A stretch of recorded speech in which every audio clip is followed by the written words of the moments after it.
అమ్మాయిది మంచి జాతకం, అద్భుతమైన జాతకం.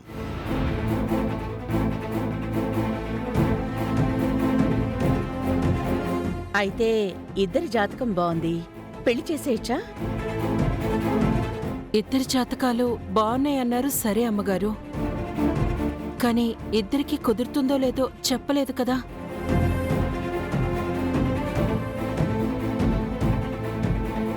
కుదరడము అంటే పెళ్లి విషయంలో అబ్బాయి జాతకంలో ఇబ్బంది ఏమీ లేదు గాని అమ్మాయి జాతకంలోనే పెళ్లి విషయానికి వచ్చేసరికి అందమైన మొహం మీద చిన్న పుట్టుమచ్చున్నట్టు అమ్మాయికి మాంగళ్య దోషం ఉందమ్మా.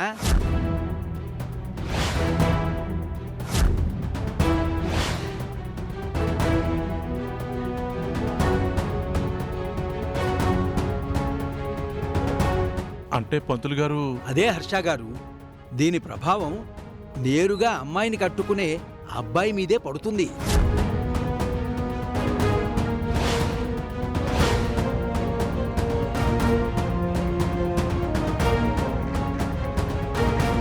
పరిహారం ఎలాగో ఉంటుంది. ఈ అవకాశాన్ని ఇప్పుడు వాడుకోవాలి. ముందు వీళ్ళ పెళ్లి ఆపేయాలి. అబ్బాయి మీద ఉంటుంది అంటే చామంతిని పెళ్లి చేసుకుంటే గుణాబాబుకి ప్రాణగండం ఉందనే కదా బాబుగారు.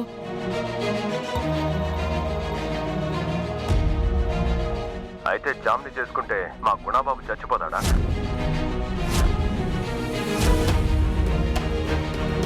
అంతే కదా చెట్టి. ఈ పెళ్లి కనుకైతే గుణాబాబు గారి అంతమే మనం చూడాల్సి వస్తుంది. అమ్మయ్య, బతికించాడు.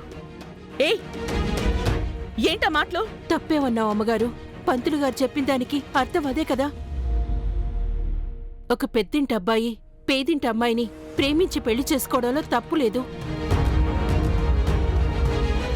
చేసుకుంటే ప్రాణగండం తప్పదని తెలిసి చేసుకోవడం తప్పే కదా అమ్మగారు. ఆపండి చంద్రిక గారు, ఇలాంటి అసలు నేను నమ్మను. నమ్మిస్తా కదరా. ఈ టైంలో ఎవరో. హలో,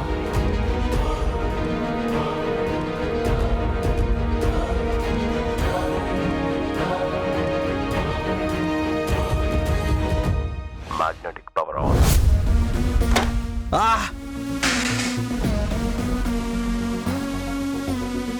అయ్యో,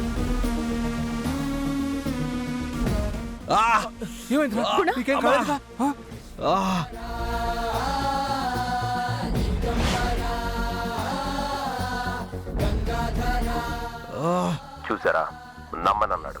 అనగానే పెళ్లి చేసుకుంటే చేస్తావరా అని ప్రకృతి చూపిస్తుంది. నమ్మండి గుణగారు, ఈ పెళ్లి మానుకోండి. నో, నేను నమ్మను. ఇవన్నీ మూఢనమ్మకాలు.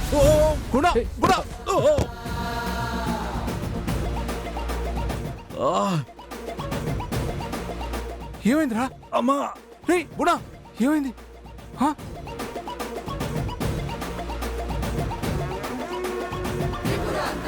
ఇక్కడికి వాటర్ ఎలా వచ్చింది?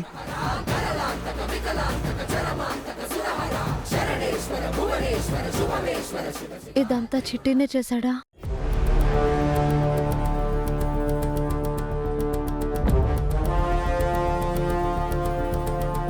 చూసారా గుణాబాబు, మూఢనమ్మకాలు అన్నారో లేదో కింద పడ్డారు. ఈ పెళ్లి చేసుకుంటే మీకు మీరే మీ మరణ శాసనాన్ని రాసుకున్నట్టే.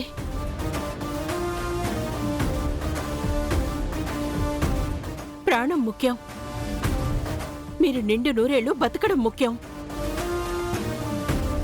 చేసుకుంటే చచ్చిపోయే ఈ పెళ్లి కాదు గుణాబాబు ముఖ్యం. మీకు చామంతి కన్నా మంచి అమ్మాయి వస్తుంది. దయచేసి మనసు మార్చుకోండి. మార్చుకోకపోయినా ఒక నిండు ప్రాణం పోతుందని తెలిసాక హర్ష సార్ ఈ పెళ్లి ఒప్పుకోరు, క్యాన్సిల్ చేసేస్తారు. అంతే కదా సార్? మరి అంతేగా చిట్టి.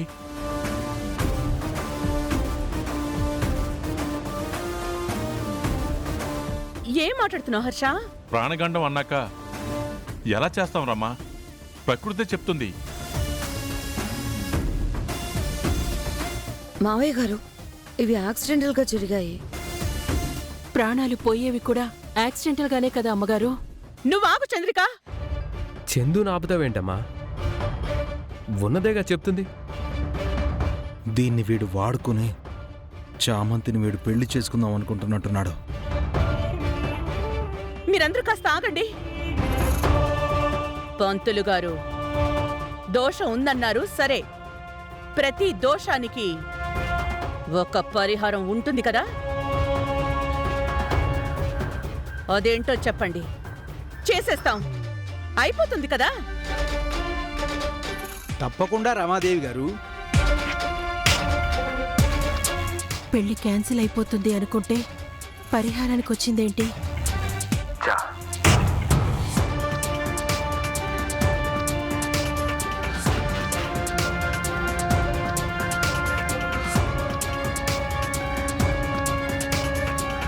అమ్మా, ఈ దోషానికి ముందు అరటి చెట్టుతో అమ్మాయికి పెళ్లి జరిపించడమే పరిహారం.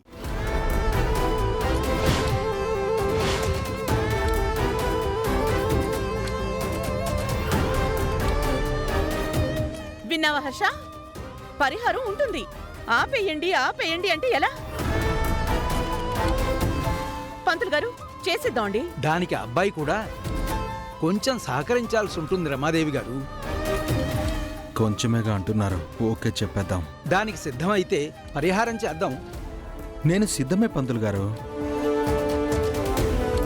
నా ప్రేమ కోసం నేను ఏదైనా చేస్తాను.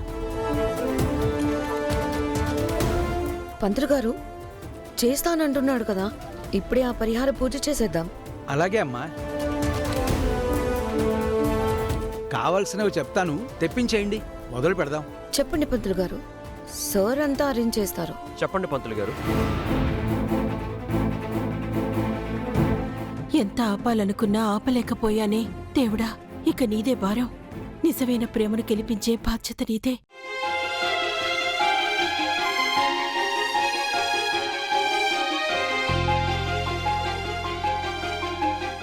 గుణాన్ని పెళ్లి చేసుకోవాలి. మన మధ్య జరిగింది నీకు మాకు తప్ప ఎవ్వరికీ తెలీదని, ఎవ్వరికీ చెప్పనని మీ నాన్న ఫోటో మీద ప్రమాణం చేయి.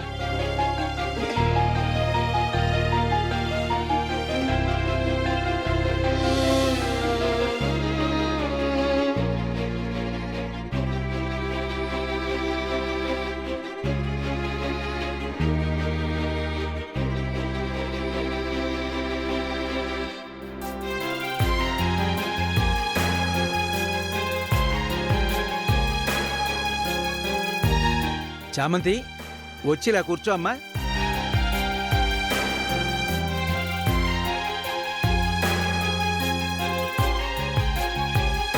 అక్షంతలు తీసుకో అమ్మా.